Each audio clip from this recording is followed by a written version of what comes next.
Assalamualaikum warahmatullahi wabarakatuh. Bu Erna akan sedikit menjelaskan mengenai analisis harga pokok produksi.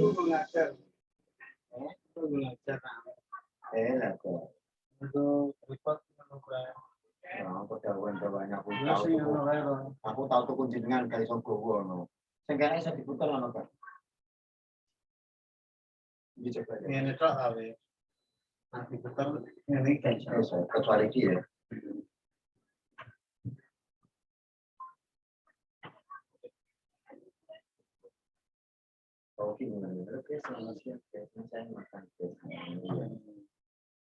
Oke, untuk menganalisis harga pokok produksi, ada 2 KD yang akan kita pelajari. Yang pertama, KD 3.8 adalah menghitung harga pokok produksi suatu barang atau jasa. Yang kedua, menentukan BEP dan keuntungan usaha.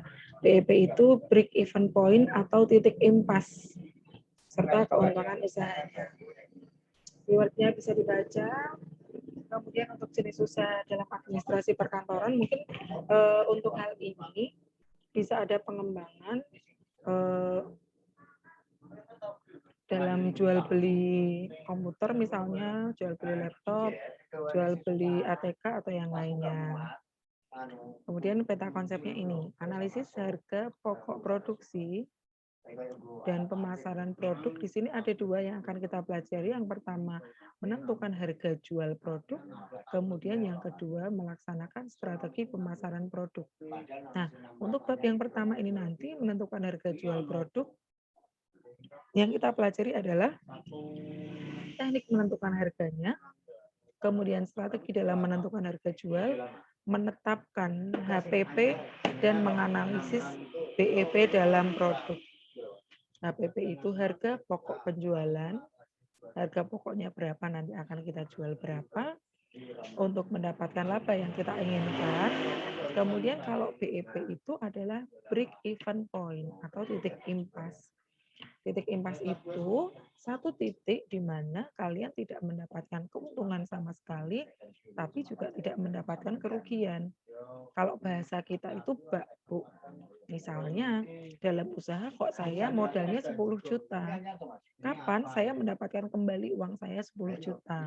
Nah, itu yang disebut dengan break even point. Kemudian, tujuan utama dari bisnis adalah mencapai keuntungan, sehingga diperlukan perhitungan-perhitungan yang tepat dan terinci. Dalam hal ini kita harus mengetahui beberapa faktor, mulai dari biaya produksi dan biaya-biaya yang lainnya harus tepat dalam mengidentifikasi. Kemudian tepat pula dalam perhitungan, sehingga tidak mengalami kerugian dalam penjualan. Tentunya dalam menentukan harga pasar juga tidak boleh terlalu mahal, karena nanti kalau terlalu mahal tidak akan diterima oleh pasar biasanya, kecuali produk kalian memiliki kelebihan. Atau tidak boleh juga terlalu murah. Kalau terlalu murah bisa jadi perusahaan mengalami kerugian atau BEP-nya terlalu lama. Kemudian untuk menentukan harga jual produk, teknik penentuannya itu ada 6. Ada 6. Jadi hal-hal yang perlu diperhatikan adalah modal. Yang pertama, penjelasannya bisa dibaca sendiri. Modal ketika menentukan harga jual, tentukan dengan modal yang kalian keluarkan. Harus disesuaikan. Misalnya, menjual produk dengan modal 1 juta. Kalian tidak pantas menjual produk tersebut dengan harga 1.100.000 rupiah misalnya. Nah, itu harus disesuaikan dengan modal. Kemudian material atau bahan baku yang cepat basi sebaiknya dijual dengan harga jual yang tidak terlalu tinggi. Berbeda dengan bahan yang tidak mudah basi misalnya. Kemudian pembayaran tenaga kerja juga harus diperhitungkan. Kemudian pengeluaran yang lain juga diperhatikan.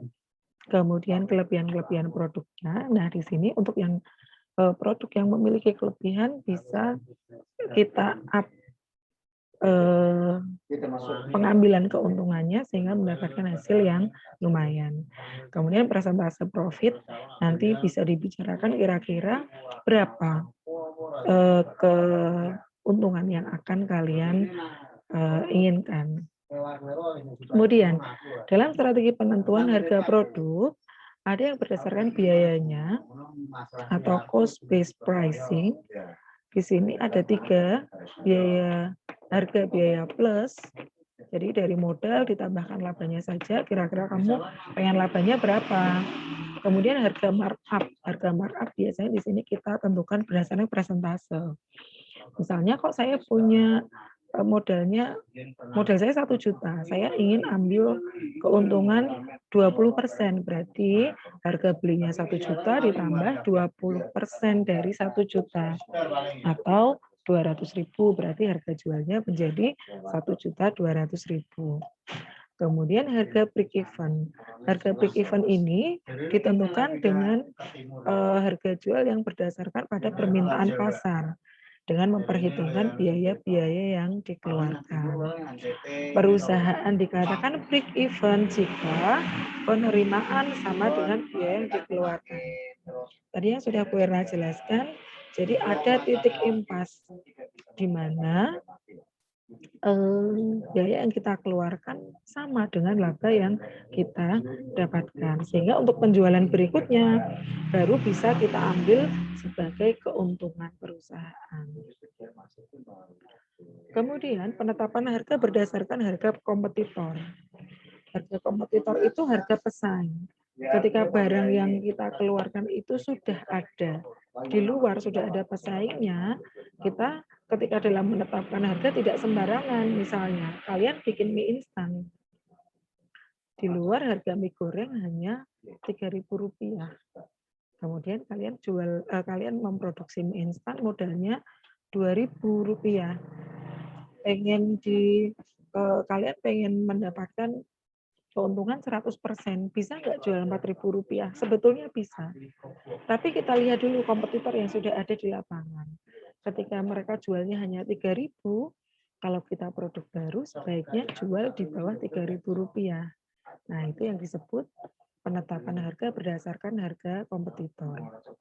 Kemudian yang ketiga, penetapan harga berdasarkan permintaan atau demand based pricing.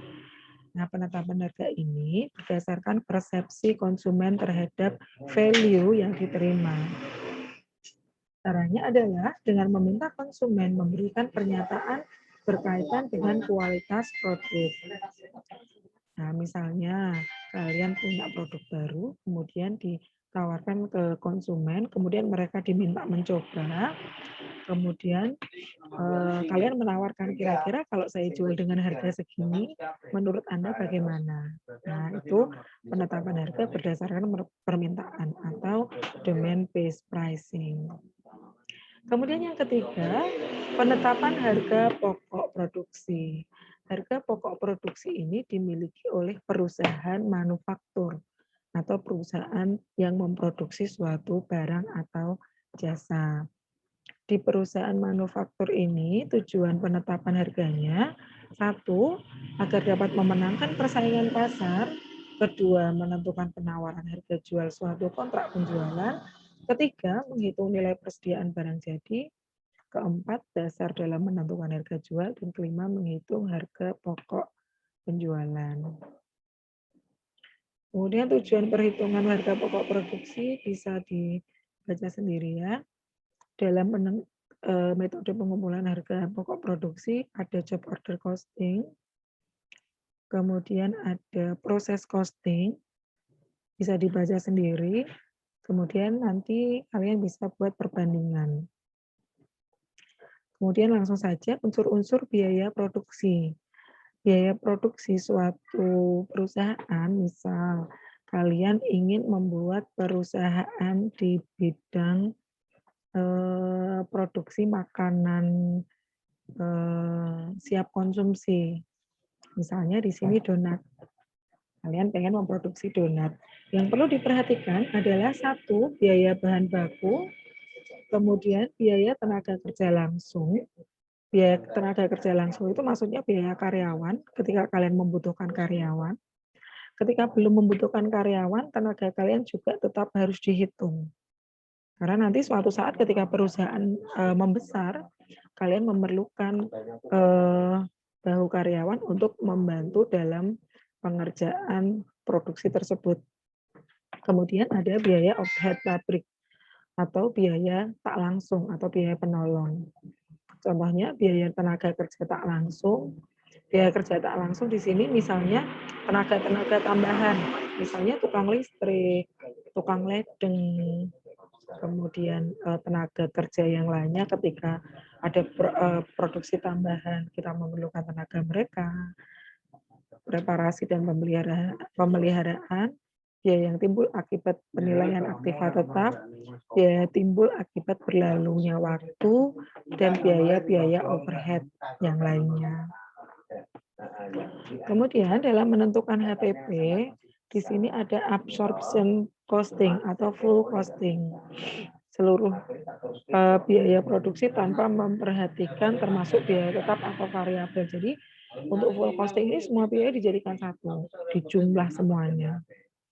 Kemudian yang kedua ada variabel costing. Untuk yang variabel costing ini kita bedakan yang termasuk biaya tetap yang mana, yang termasuk biaya yang variabel yang mana. Kemudian analisis BEP dalam produk bisa dibaca. Nah, ada kelemahannya. Kalau kelemahan BP ini yang kita produksi hanya satu jenis produk saja, sehingga ketika nanti kita memproduksi beberapa jenis produk berarti perhitungan BEP-nya juga harus ada beberapa kali. Nah, ini contoh, ini untuk pendekatan dari grafiknya. Kalian perhatikan, BEP itu titiknya ada di sini,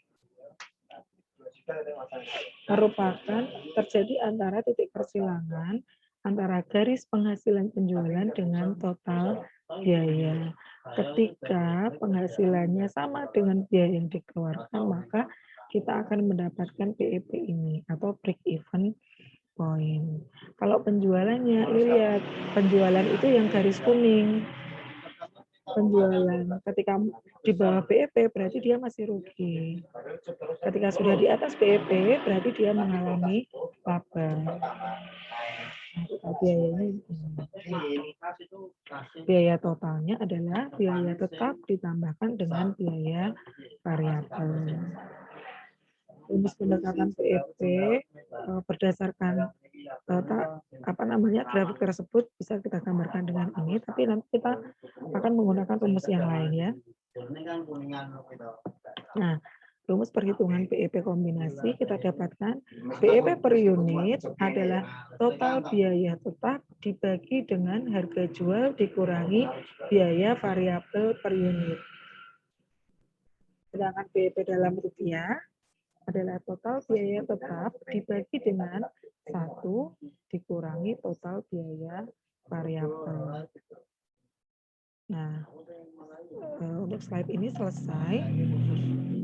Bu Erna akan menjelaskan tentang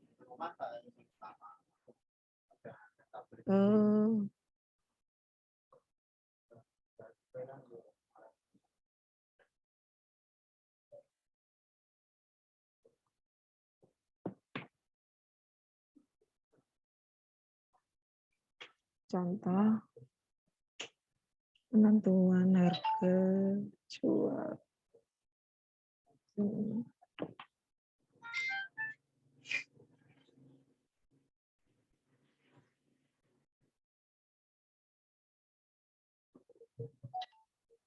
Nah, contoh perhitungan BEP-nya di sini.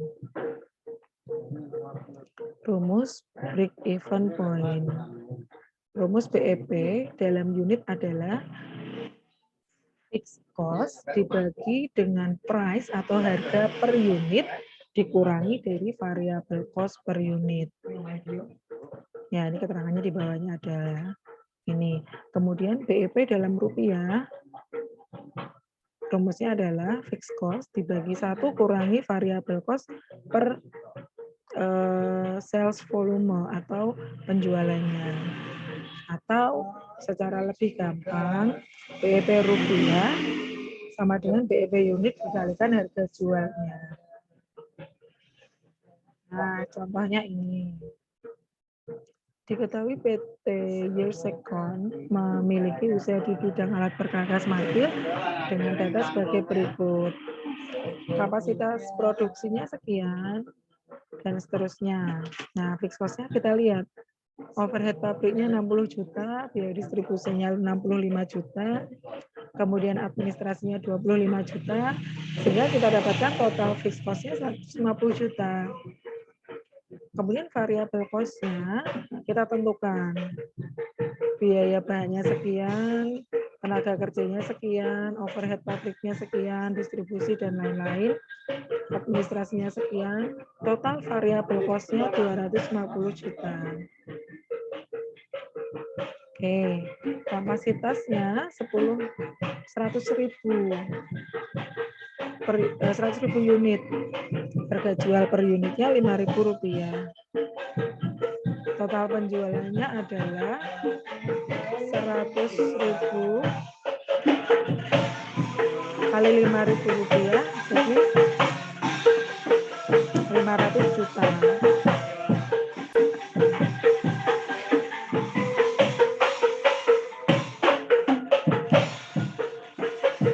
Kita tentukan biaya tetap per unitnya adalah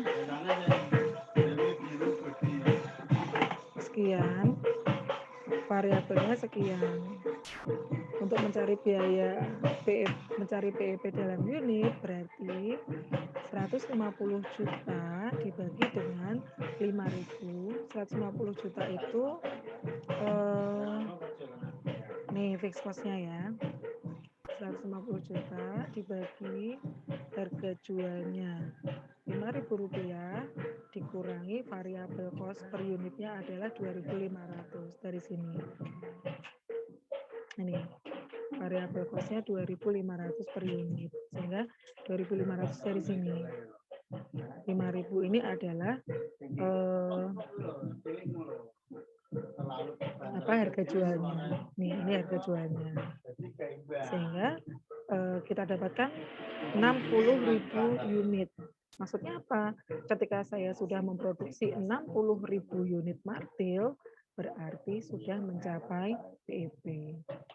Atau kalau kita hitung dalam rupiah, BEP rupiah adalah fixed cost-nya 150 juta dibagi 1 kurangi 250 juta dibagi 500 juta rupiah. Kita dapatkan 300 juta rupiah. Ini sama dengan BEP unit kali harga jualnya. BEP unitnya Rp60.000 kali harga jual Rp5.000 sama, kita akan dapatkan angka 300 juta rupiah. Nah, ketika perusahaan mendapatkan omset sebesar 300 juta rupiah, maka akan terjadi BEP. Nah, untuk penjelasan hari ini cukup. Karena nanti akan kirimkan pula contoh perhitungan BEP dari teman kalian. Selamat siang. Assalamualaikum warahmatullahi wabarakatuh.